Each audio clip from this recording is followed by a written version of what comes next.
YouTube channel में आप सबका स्वागत है।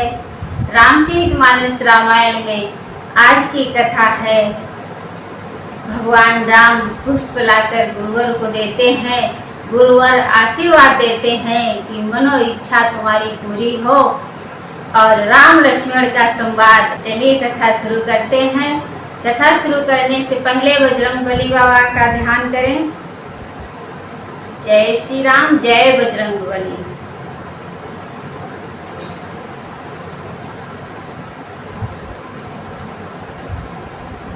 जानी गौरी अनुकूल सियहि हर सुन जाय कहि, मंजुल मंगल मूल वाम अंग फरकन लगे, हृदय सराहत सियल नाई, गुरु समीप गमने दो भाई। राम कहा सब कौशिक पाही, सरल स्वभाव छुअत छल नाही। सुमन पाई मुनि पूजा कीनी, पुण्य शीस दुहाई न दीनी। सुफल मनोरथ होई तुम्हारे, राम लखन सुनि भय सुखारे। करिबो जन मुनि वर वे ज्ञानी, लगे कहन कछु कथा पुरानी। विगत दिवस गुर आय सुपाई, संध्या करन चले दो भाई। प्राची दिश शशि हुए सुहावा, सिय मुख सरिस देखु सुख पावा। बहुर विचारु की नवन माही, सिय बदन समहिम करनाही। गौरी जी को अनुकूल जानकर सीता जी के हृदय को हर्ष हुआ, वह कहा नहीं जा सकता। सुंदर मंगलों के मूल उनके बाएं अंग फड़कने लगे। हृदय में सीता जी के सौंदर्य की सराहना करते हुए दोनों भाई गुरु जी के पास गए। श्री रामचंद्र जी ने विश्वामित्र जी से सब कुछ कह दिया, क्योंकि उनका सरल स्वभाव है, छल तो उसे छूता भी नहीं है। फूल पाकर मुनि ने पूजा की, फिर दोनों भाइयों को आशीर्वाद दिया कि तुम्हारे मनोरथ सफल हो। यह सुनकर श्री राम लक्ष्मण सुखी हुए। श्रेष्ठ विज्ञानी मुनि विश्वामित्र जी भोजन करके कुछ प्राचीन कथाएं कहने लगे। इतने में दिन बीत गया और गुरु की आज्ञा पाकर दोनों भाई संध्या करने चले। पूर्व दिशा में सुंदर चंद्रमा उदय हुआ। श्री रामचंद्र जी ने उसे सीता जी के मुख के समान देखकर सुख पाया। फिर मन में विचार किया कि यह चंद्रमा सीता जी के मुख के समान नहीं है। जन्म सिंधु पुनि बंधु विष, दिन मलिन सकल अंक। सिय मुख समता पावकी में, चंदुबा पुरो रंक। घटई बढ़ई बिरहिन दुखदाई, घसई राहो निज संधिय पाई। कोक शोक प्रद पंकज द्रोही, अवगुण बहुत चंद्रमा तोही। वैदेही मुख पट तर दीने, होई दोष बड़े अनुचित कीने। सिय मुख छवि विदु ब्याज बखानी, गुरु पहि चले निशा बढ़ी जानी। करि मुनि चरण सरोज प्रणामा, आय सुपाई कीन्ह विश्रामा। विगत निसार गुनायक जागे, बंधु बिलोकी कहन से लागे।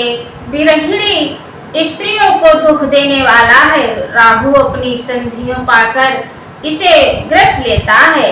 चकवे को चकवी के वियोग शोक देने वाला और कमल का बैरी। चंद्रमा तुझ में बहुत से अवगुण है जो सीता जी में नहीं है। अतः जानकी जी के मुख की तुझे उपमा देने में बड़ा अनुचित कर्म करने का दोष लगेगा। इस प्रकार चंद्रमा के बहाने सीता जी के मुख की छवि का वर्णन करके बड़ी रात हो गई। जान वे गुरु के पास चले।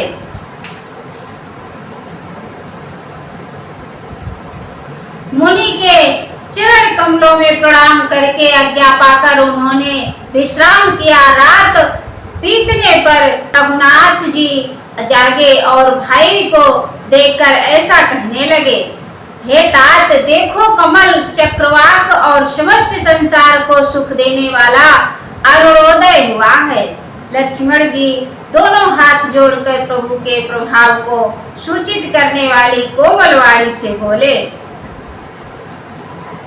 अरुणोदय से कुचे कुमुद उड़े घन ज्योति मलिन, जिम तुम्हारे आगमन सुने भय न पति बलहीन।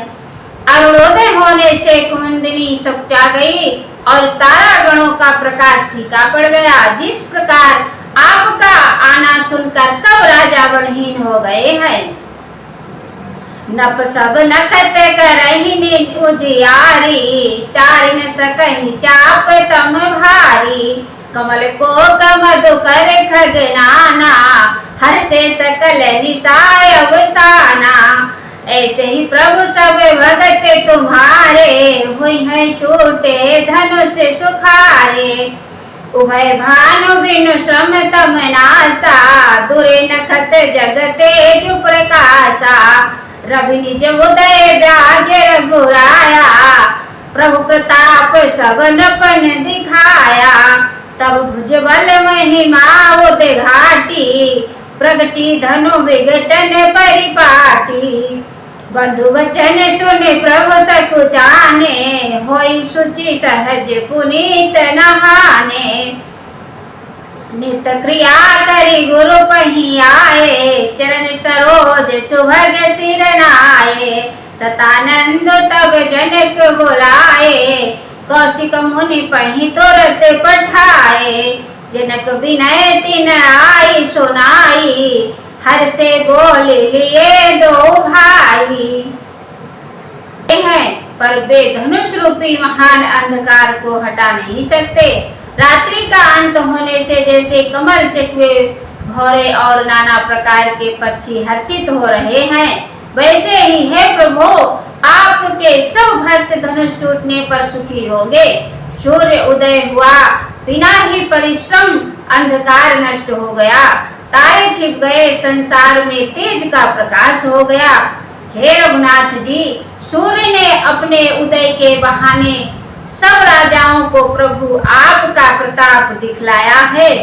आपकी भुजाओं के बल की महिमा को उद्घाटित करने, खोलकर दिखाने के लिए ही धनुष तोड़ने की यह पद्धति प्रकट हुई है।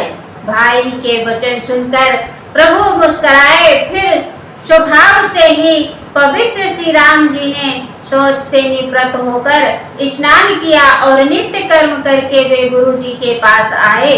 आकर उन्होंने गुरु जी के सुंदर चरण कमलों में सिर नवाया।